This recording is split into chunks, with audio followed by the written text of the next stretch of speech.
2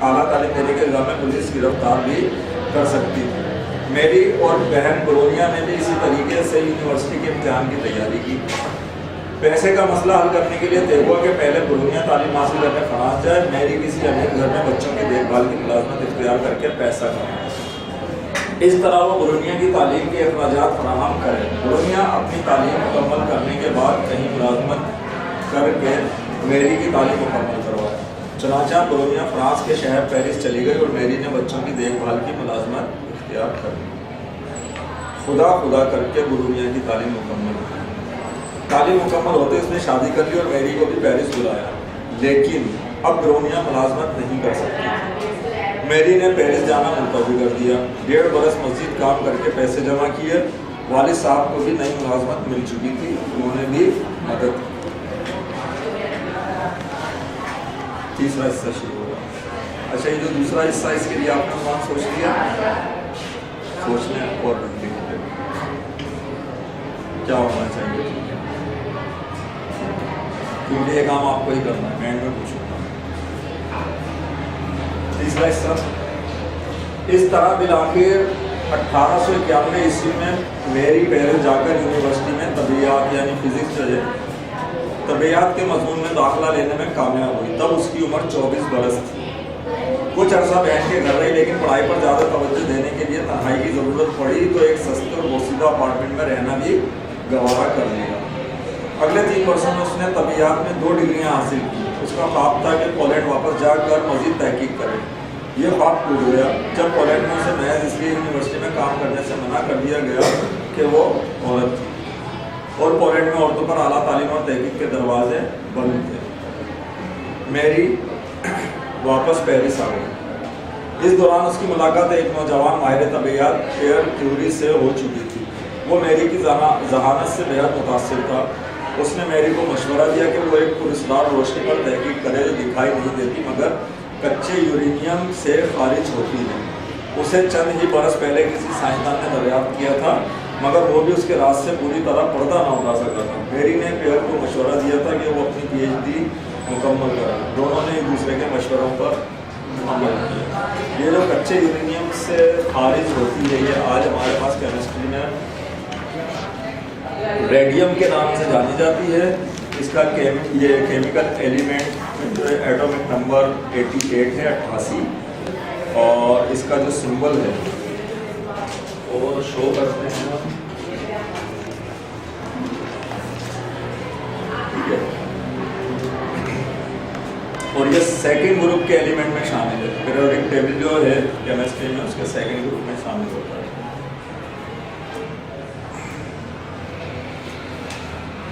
pair کی خواہش تھی کہ میری اس کے ساتھ شادی کر لے تاکہ دونوں ہمیشہ اکٹھے کام کر سکیں۔ وہ میری کے ساتھ پولینڈ جانے پر بھی تیار تھا۔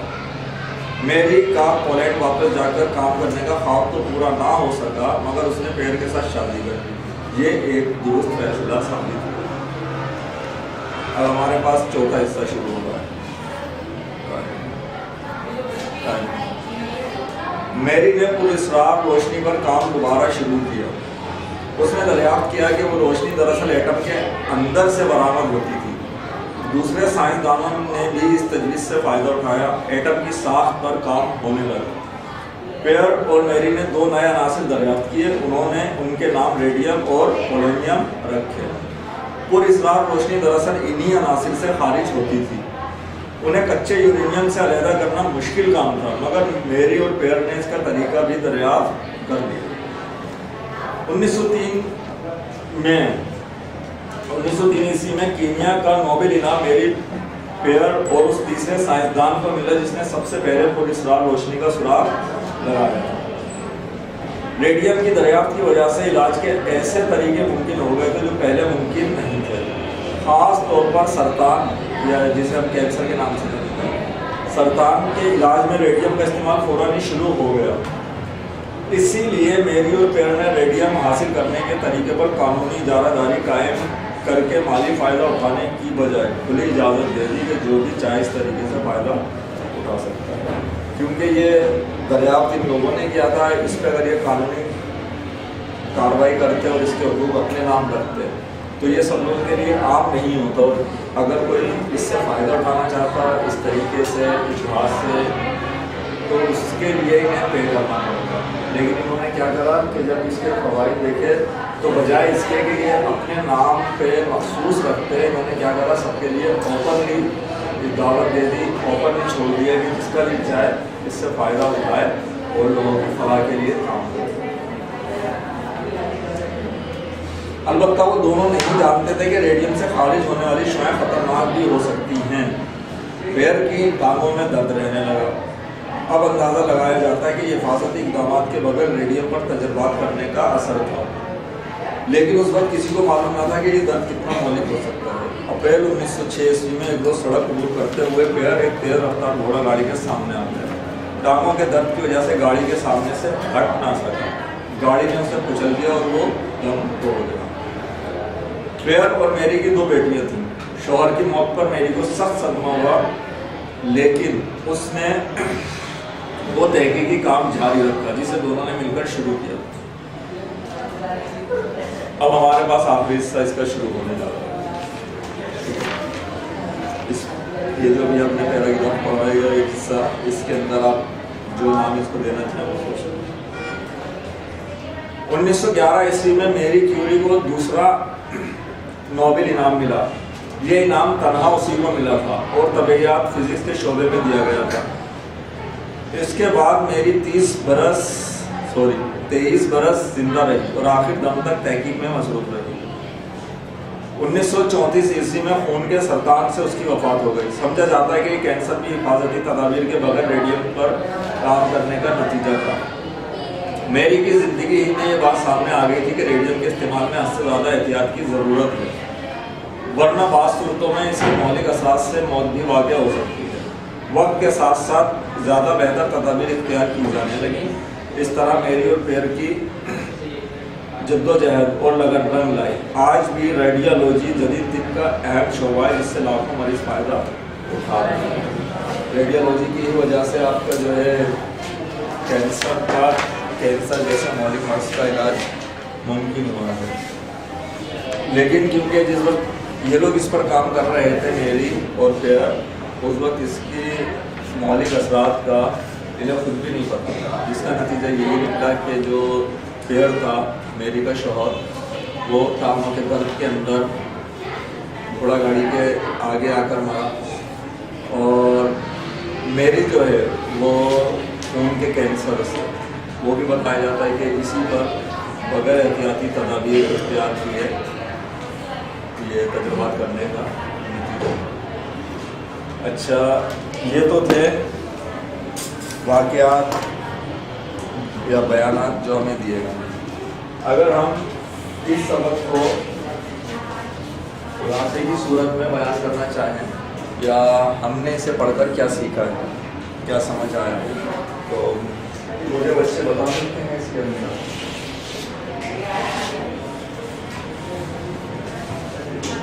کوئی بتائے گا؟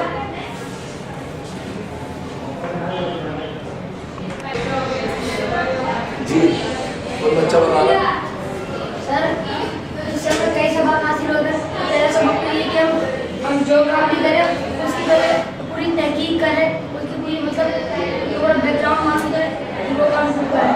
اور دوسرا یہ کہ ہمارے ساتھ جو بھی پریشانی آ جائے مگر ہم اپنے آپ کو کمزور نہ سمجھے کریں۔ کوئی سی بھی پریشانی آئے کمزور نہ سمجھیں، نہ کمزور پڑیں، ٹھیک ہے؟ تو مشکلات کا سامنا